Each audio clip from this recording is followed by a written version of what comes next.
चलिए बातचीत न करिए, देखिए ध्यान से। जैसे यहाँ पे हाइब्रिडाइजेशन आपने देखा sp3, sp2 और sp हाइब्रिडाइजेशन। तो sp में s कैरेक्टर कितना परसेंट है? 50%। ठीक है। अब आप लोग देखिए ध्यान से, जैसे न्यूक्लियस है, ये s ऑर्बिटल और ये है p ऑर्बिटल। बातचीत न करोगे, बातचीत नहीं करेगा। तो sp हाइब्रिडाइजेशन में आप बताइए s कैरेक्टर कितना परसेंट है? 50%। इसका मतलब है कि जो sp हाइब्रिडाइज्ड ऑर्बिटल होगा वो बिल्कुल मिड में होगा। sp हाइब्रिडाइज्ड ऑर्बिटल बिल्कुल मिड में होगा। ये है sp हाइब्रिडाइज्ड ऑर्बिटल। चलिए अब बताइए sp2 में कौन सा कैरेक्टर बढ़ गया? sp2 में कौन सा कैरेक्टर बढ़ा? p कैरेक्टर बढ़ने का मतलब है कि sp2 हाइब्रिडाइज्ड ऑर्बिटल इससे थोड़ा ऊपर होगा। ये कौन सा हाइब्रिडाइजेशन है? sp2 हाइब्रिडाइज्ड ऑर्बिटल है। चलिए बताइए sp3 में p कैरेक्टर कितना परसेंट है? 73%। तो sp3 हाइब्रिडाइज्ड ऑर्बिटल इससे भी ऊपर होगा। ये हो गया sp3 हाइब्रिडाइज्ड ऑर्बिटल। और यहाँ पर बताइए p कैरेक्टर कितना परसेंट है? 100%। p कैरेक्टर कितना परसेंट है? 100%। इसका मतलब क्या हुआ कि अगर हम इनकी रेडियस देखें तो आप देखिए जो sp हाइब्रिडाइज्ड ऑर्बिटल है उसकी रेडियस सबसे कम है। जो sp2 हाइब्रिडाइज्ड ऑर्बिटल है उसकी रेडियस थोड़ी ज्यादा है। और जो sp3 हाइब्रिडाइज्ड ऑर्बिटल है उसकी रेडियस सबसे ज्यादा है। और पीरियोडिक प्रॉपर्टीज में आपने पढ़ा होगा कि radius inversely proportional to electronegativity होता है कि नहीं? रेडियस किसके इनवर्सली प्रोपोर्शनल है? Electronegative. Radius inversely proportional to electronegative. अब आप बताइए कि जिस नाइट्रोजन में sp हाइब्रिडाइजेशन होगा उसकी इलेक्ट्रोनेगेटिविटी क्या होगी? ज्यादा, क्योंकि उसकी रेडियस सबसे छोटी है। तो जिसमें sp हाइब्रिडाइजेशन है उसकी रेडियस सबसे छोटी है तो उसकी इलेक्ट्रोनेगेटिविटी सबसे ज्यादा है। और अगर उसकी इलेक्ट्रोनेगेटिविटी सबसे ज्यादा मतलब इलेक्ट्रॉन को पकड़ कर रखने की क्षमता ज्यादा, डोनेट करने की क्षमता कम, मतलब बेसिक स्ट्रेंथ कम, तो वीक बेस। और ये क्या होगा? तो हाइब्रिडाइजेशन से भी बेसिक स्ट्रेंथ चेक किया जाता है। नोट डाउन कर लीजिए। लास्ट स्टेप कौन सा है? मैंने बोला कि रेडियस इलेक्ट्रोनेगेटिविटी के इनवर्सली प्रोपोर्शनल। तो जिसमें sp हाइब्रिडाइजेशन होगा, जिस नाइट्रोजन में sp हाइब्रिडाइजेशन होगा उस नाइट्रोजन की इलेक्ट्रोनेगेटिविटी सबसे ज्यादा होगी। ठीक है। और क्योंकि उसमें रेडियस सबसे छोटी होगी, इलेक्ट्रोनेगेटिविटी ज्यादा होगी तो इलेक्ट्रॉन को डोनेट करने की क्षमता कम हो जाएगी, बेसिक स्ट्रेंथ कम हो जाएगी। The sp hybridization decreases the basic strength. तो नोट डाउन करिए, sp hybridisation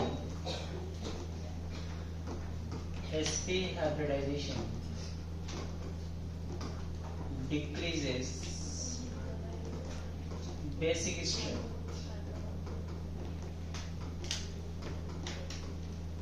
sp hybridization decreases basic strength.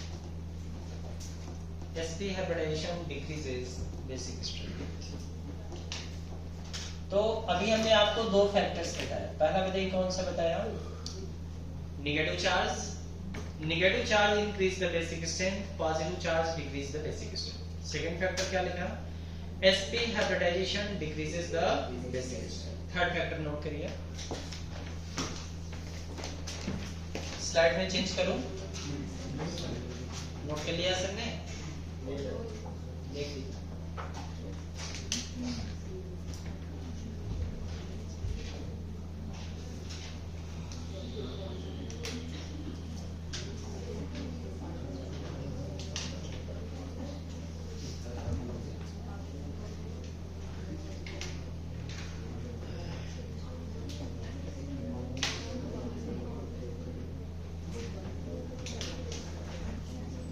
तीसरा फैक्टर नोट करिएगा, तीसरा फैक्टर लिखिए रेजोनेंस।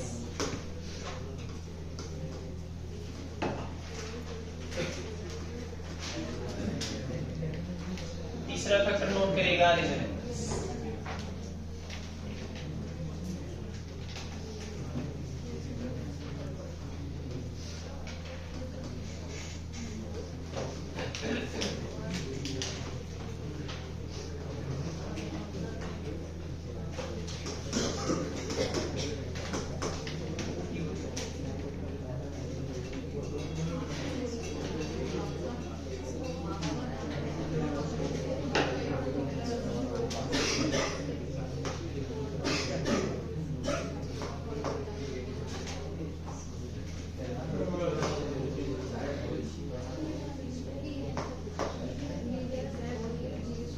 चलिए अब ये तीनों नोट कर लीजिए। और यहाँ वाई पे एक लोन पेयर दिख रहा है, बताइए कौन से कंपाउंड में रेजोनेंस की कंडीशन दिख रही है? सेकंड वाले में। कहाँ रेजोनेंस ज्यादा दिख रहा है? थर्ड वाले में। कहाँ रेजोनेंस बिल्कुल नहीं है? इसका मतलब ये हुआ कि जो लोन पेयर रेजोनेंस में इन्वॉल्व नहीं है, तो इस लोन पेयर इलेक्ट्रॉन का डोनेशन तो इजीली होगा। तो जब इजीली होगा तो ये क्या होगा? Strong base. और ये लोन पेयर आप देखिए रेजोनेंस में इन्वॉल्व है, इसके अल्टरनेट पे पाई बॉन्ड है, फिर इसके अल्टरनेट पर पाई बॉन्ड। सेकंड वाले केस में देखिए लोन पेयर के अल्टरनेट पर एक पाई बॉन्ड। समझ में आ रही चीज है? तो यह लोन पेयर आप बताइए कहाँ इन्वॉल्व है? रेजोनेंस में। जितना भयंकर रेजोनेंस होगा बेसिक स्ट्रेंथ उतनी कम होगी, क्योंकि इस लोन पेयर का डोनेशन डिफिकल्ट है, क्योंकि ये लोन पेयर कहाँ इन्वॉल्व है? रेजोनेंस। तो ये क्या बन जाएगा बताइए? तो अगर लोन पेयर इलेक्ट्रॉन रेजोनेंस में इन्वॉल्व है तो उसकी बेसिक स्ट्रेंथ शार्पली डिक्रीज कर जाती है, मतलब बहुत तेजी से कम होती है। समझ में आ रही चीज है? अगर लोन पेयर इलेक्ट्रॉन रेजोनेंस में इन्वॉल्व हो रहा है तो उसकी बेसिक स्ट्रेंथ बहुत ही कम हो जाती है। देखिए एक लाइन लिखिएगा, if lone pair electron involve in the resonance, if lone pair electron involved in the resonance,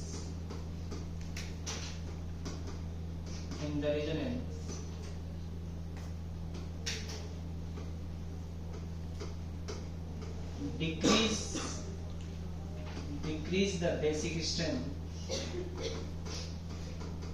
decrease the basic strength sorry, मतलब उसकी बेसिक स्ट्रेंथ बहुत ज्यादा घट जाती है अगर वो लोन पेयर इलेक्ट्रॉन रेजोनेंस में इन्वॉल्व है तो।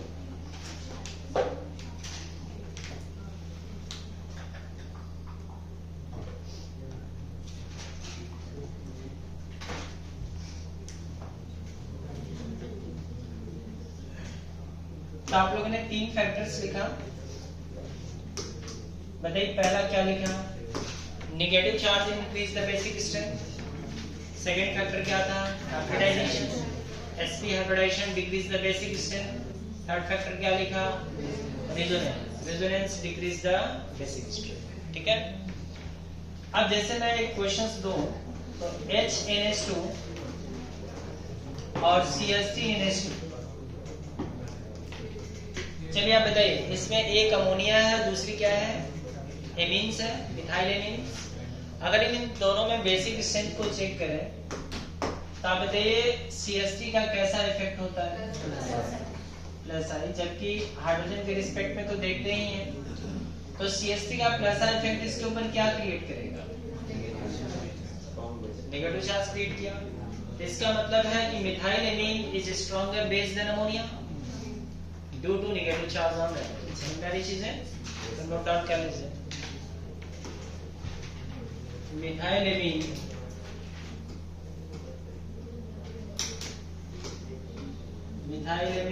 is stronger base than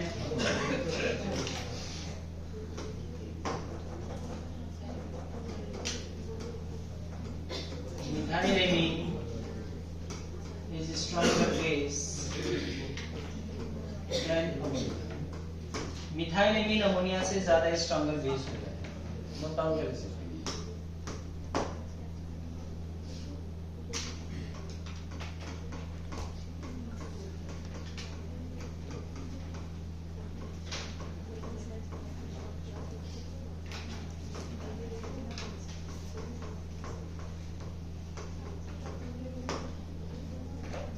questions note करिए।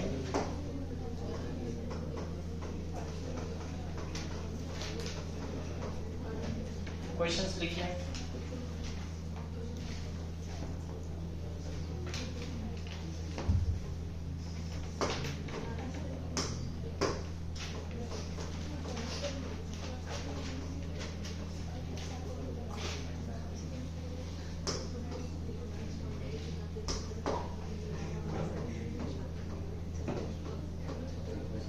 ध्यान रखिए, इसमें आपको बताना है केबी का इंक्रीजिंग ऑर्डर। केबी को क्या बोलते हैं? Dissociation constant for base. क्या बोलते हैं? डिसोसिएशन कांस्टेंट फॉर केबी का ऑर्डर, पीकेबी का ऑर्डर भी पूछ सकते हैं। केबी का रिवर्स करेंगे पीकेबी का ऑर्डर। जो बेसिक स्ट्रेंथ का ऑर्डर होगा वही केबी का ऑर्डर होगा, उसका रिवर्स करेंगे पीकेबी का ऑर्डर। चलिए आप बताइए इसमें बेसिक स्ट्रेंथ का ऑर्डर बताइए इसमें।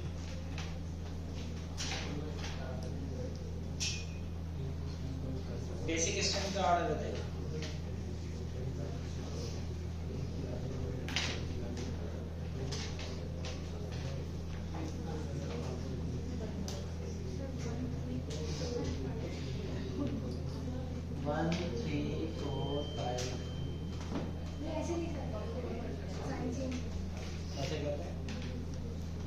इंक्रीजिंग ऑर्डर बताना था।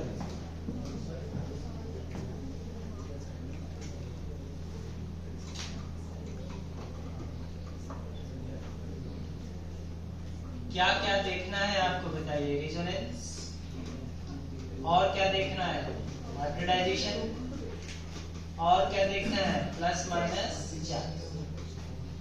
जब भी बेसिक स्ट्रेंथ का क्वेश्चन आया तो आपके दिमाग में एक बात होनी चाहिए कि तीन चीजें आपको चेक करनी है। क्या क्या बताइए, रेजोनेंस, हाइब्रिडाइजेशन और प्लस माइनस चार्ज। अच्छा ऑर्डर भी यही रखेंगे। सबसे पहले क्या चेक करेंगे, रेजोनेंस, फिर क्या चेक करेंगे, हाइब्रिडाइजेशन, फिर क्या चेक करेंगे, प्लस माइनस चार्ज। आप बताइए क्या इन पांचों में से किसी में भी किसी का लोन पे रेजोनेंस में इन्वॉल्व है क्या? कहां रेजोनेंस?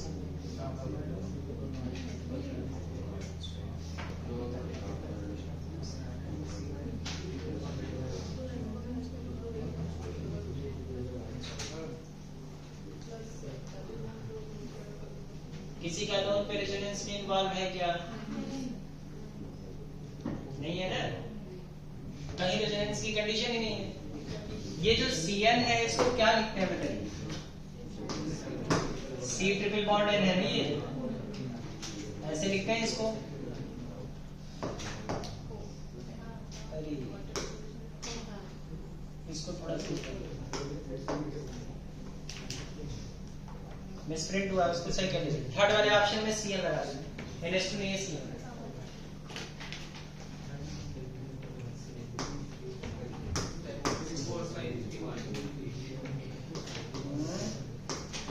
क्या आंसर है? 2 4 5 2 4 5 3 1। और कोई डिफरेंट है? कुछ चेंज कराना है इसमें? आपके ऑप्शन से मुझे पता चलता है कि आपने उस पर कितना दिमाग लगाया होगा।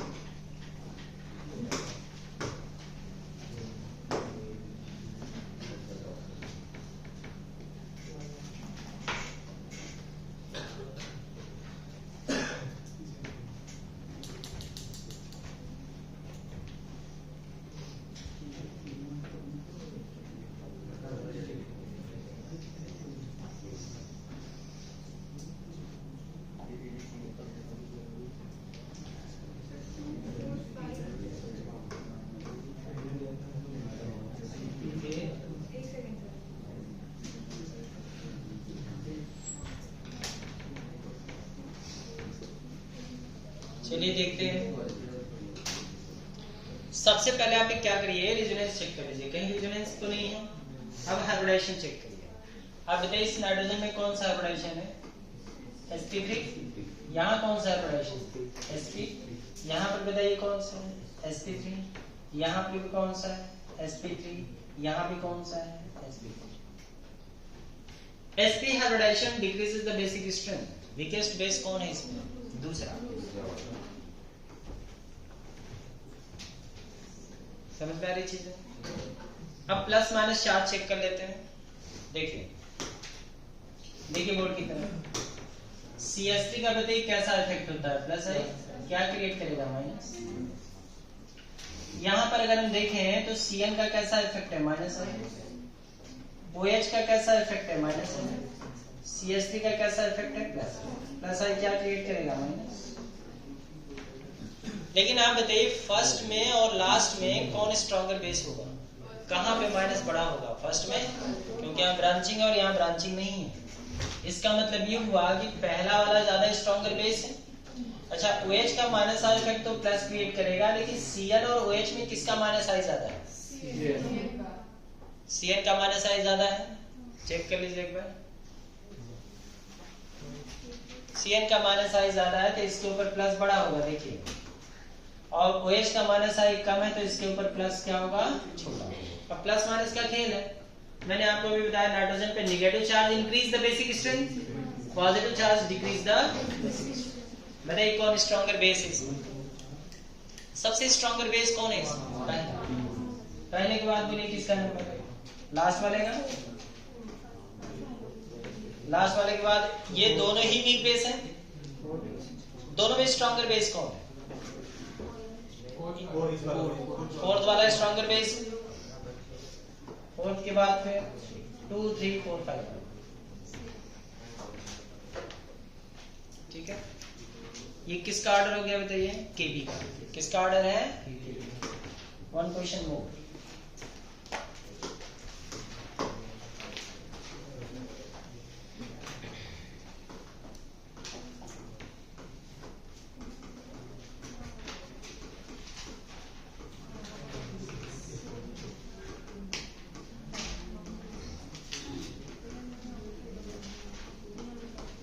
इसमें बोलिए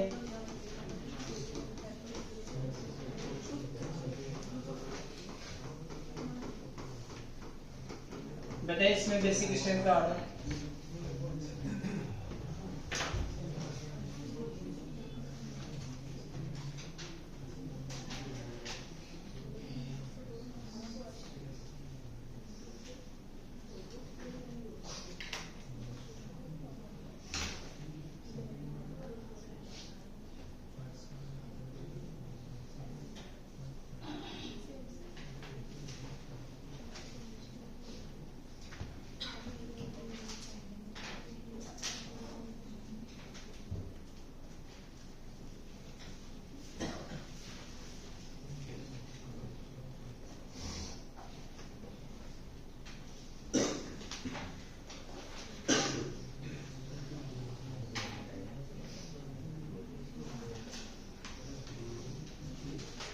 क्या ऑर्डर होगा बेसिक स्ट्रेंथ?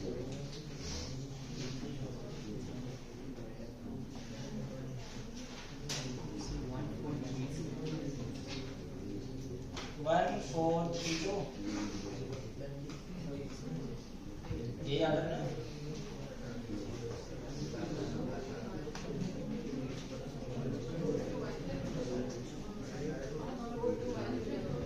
फोर 2 1 3।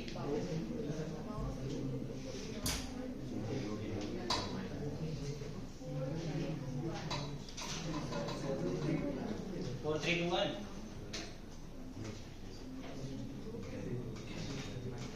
और कोई आंसर?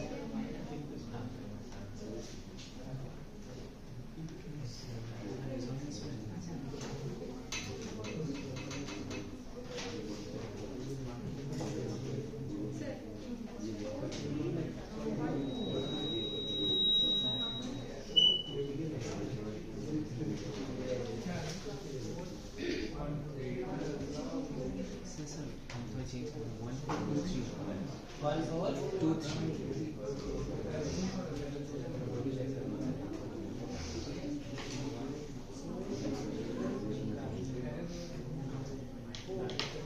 चलिए आप देखिए, एक बार बोर्ड की तरफ देखिएगा। क्या करना, सबसे डोमिनेटिंग फैक्टर बताइए क्या है? रेजोनेंस। आप बताइए कौन से नाइट्रोजन का लोन पे रेजोनेंस में जा रहा है? यहाँ पर भी देखिए लोन पे रेजोनेंस में इन्वॉल्व है, यहाँ भी लोन पे रेजोनेंस में इन्वॉल्व है। क्या इसका लोन पे रेजोनेंस में इन्वॉल्व है? नहीं। यहाँ पे रेजोनेंस नहीं है। बेंजीन के पाई बॉन्ड के अल्टरनेट पे लोन पेयर नहीं, यहाँ भी लोन पेयर नहीं। इसका मतलब ये दोनों क्या होंगे? Strong base. और ये दोनों क्या होंगे बताइए? Weak base. अच्छा, इन दोनों में भी अगर हम चेक करें तो बताइए CH3 का कैसा इफेक्ट है? प्लस है, क्या क्रिएट करेगा? ऐसा यहाँ पर तो नहीं है। समझ में आ रही चीज है? तो आप बताइए इन दोनों में स्ट्रॉन्ग बेस कौन है? सेकेंड। कौन है? तो सबसे वीक बेस कौन है? फर्स्ट। फर्स्ट के बाद सेकेंड, सेकेंड के बाद ये दोनों स्ट्रॉन्ग बेस है। NO2 का कैसा इफेक्ट है? माइनस है। इसका भी कैसा इफेक्ट है? माइनस। किसका माइनस आई ज्यादा है? NO2। क्या क्रिएट करेगा? बड़ा प्लस। क्या क्रिएट करेगा? छोटा प्लस। बताइए कौन ज्यादा स्ट्रॉन्गर है? थर्ड। कौन ज्यादा स्ट्रॉन्गर है? ये छोटा पॉजिटिव स्ट्रॉन्गर बेस, तो थर्ड वाला ज्यादा स्ट्रॉन्गर होगा। उसके बाद 1 2 4 3 वन क्वेश्चन हो, कोई कंफ्यूजन तो नहीं है? वन क्वेश्चन मोर।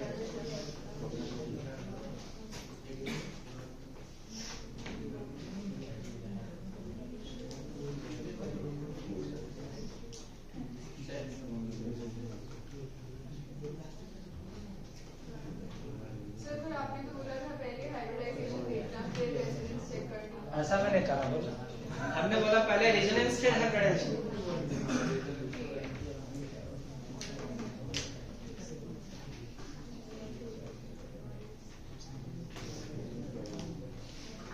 चलिए इसमें बताइए,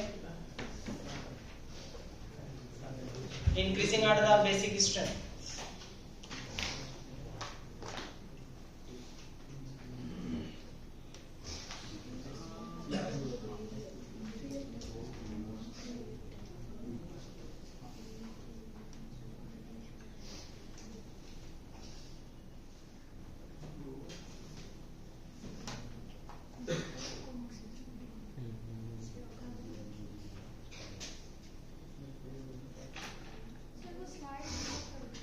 स्लाइड ऊपर करें।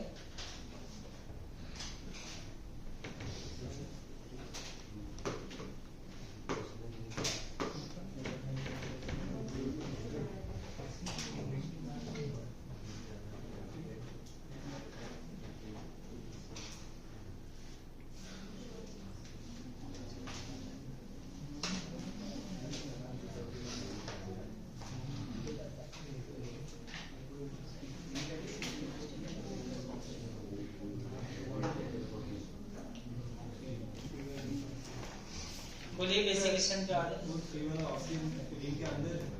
हाँ रिंग के अंदर ही तो है, रिंग के बाहर कैसे हो जाए? बाहर होता तो बाढ़ लगा देते, तो रिंग के अंदर ही है। वैसे लिखा है तो रिंग के अंदर ही, कंफ्यूजन अंदर थोड़ा और अंदर कर देता हूँ।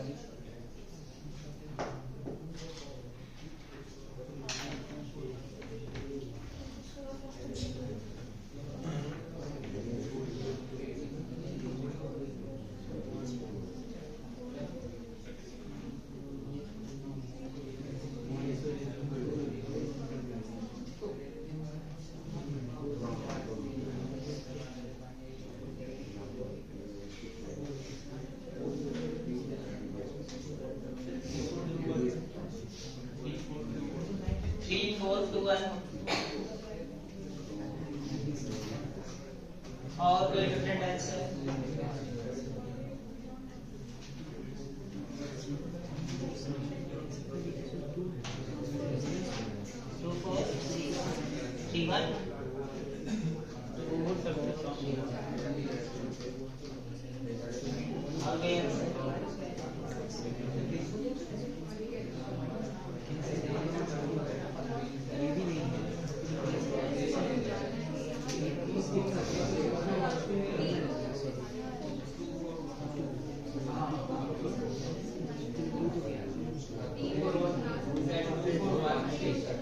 और कोई आंसर? 2413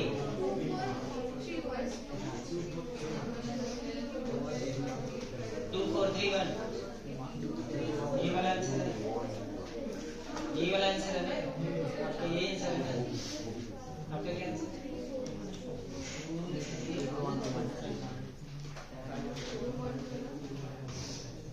चलिए आगे बढ़ेंगे, देखिए। चलिए देखिए आप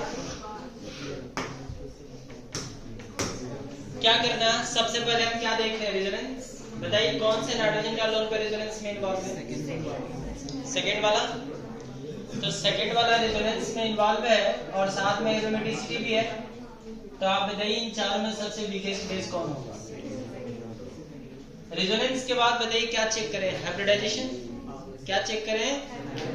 अब बोले इसमें कौन सा हाइब्रिडाइजेशन है? भाई यहाँ हाइड्रोजन अटैच है अंडर स्टोर डिथाइल। इसमें कौन सा हाइब्रिडाइजेशन है? sp2 इसमें कौन सा है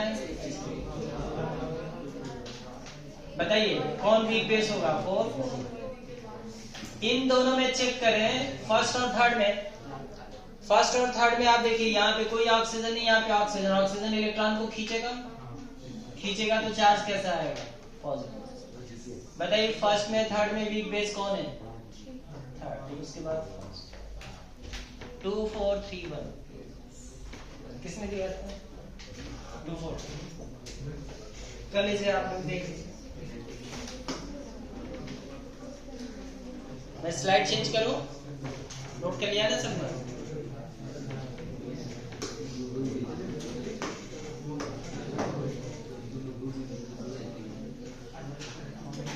लिखिएगा एमिन एनिलीन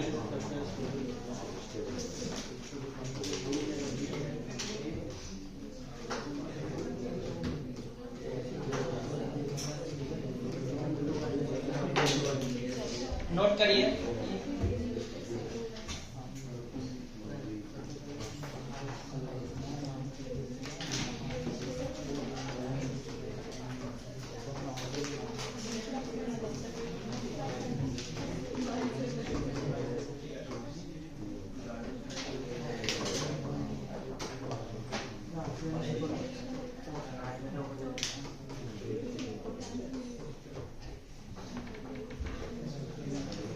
चारों नोट कर लीजिएगा पहला कंपाउंड बताइए कौन सा है एमीन है दूसरा क्या है एनिलीन है तीसरा क्या है एमाइड है चौथा क्या है एमिडीन है ठीक है ना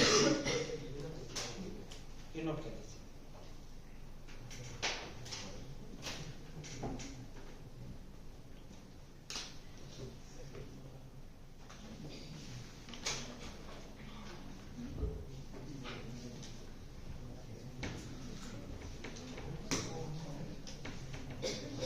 इसमें बेसिक स्ट्रेंथ कार्ड है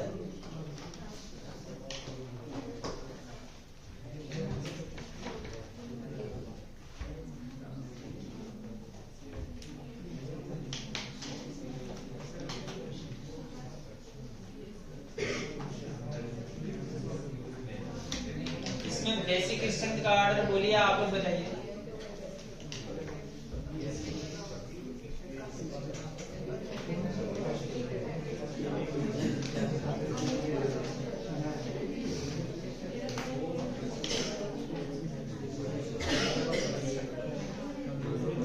इन चारों में बेसिक स्ट्रेंथ का क्या ऑर्डर होगा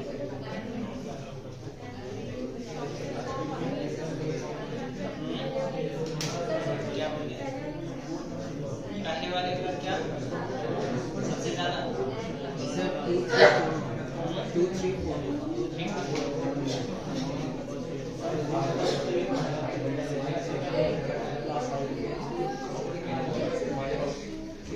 बेसिक स्ट्रेंथ का ऑर्डर 2 3 4 1 और कोई आंसर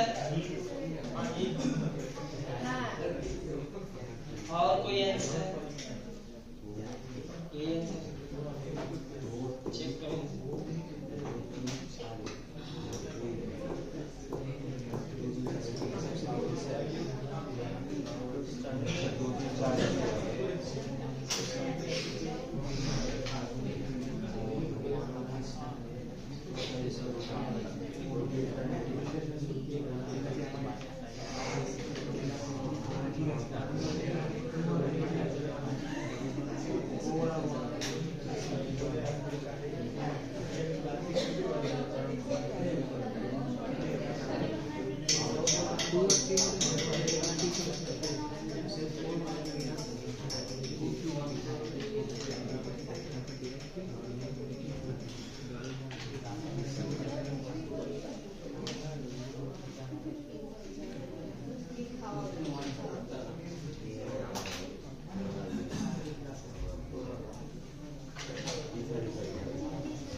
डिफरेंट आंसर देना है किसी को?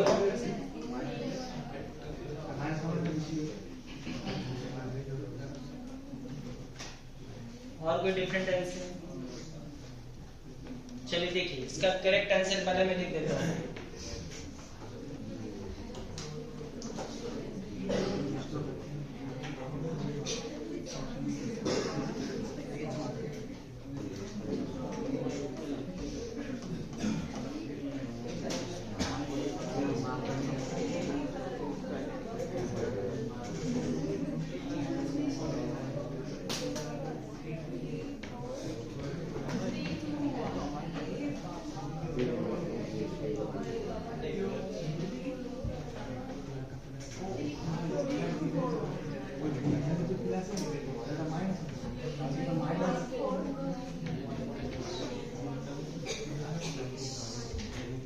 चलिए नोट डाउन करिए। अब आपके दिमाग में एक क्वेश्चन अराइज हो रहा होगा, वही वो जो क्यों आपके दिमाग में आता है ना, दैट इज मोर इम्पोर्टेंट, वही आना चाहिए।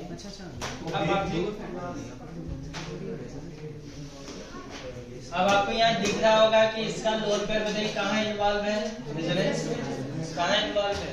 रेजोनेंस। रेजोनेंस तो यहाँ पर भी है, लेकिन कहाँ पे रेजोनेंस ज्यादा दिख रहा है? सेकंड बार। इसमें वीक बेस किसको होना चाहिए था? एनिलीन। किसको होना चाहिए था? एनिलीन। एनिलीन को एमाइड से वीक बेस होना चाहिए था, लेकिन एनिलीन एमाइन से स्ट्रॉन्ग बेस। समझदारी चीज है? नहीं, वो रीजन नहीं है, रीजन दूसरा है। तो अब ये जो क्यों है ये हम लोग देखेंगे कल। आज की क्लास ओवर हो गई है ना? टाइम हो गया था? कितने बजे क्लास होगा?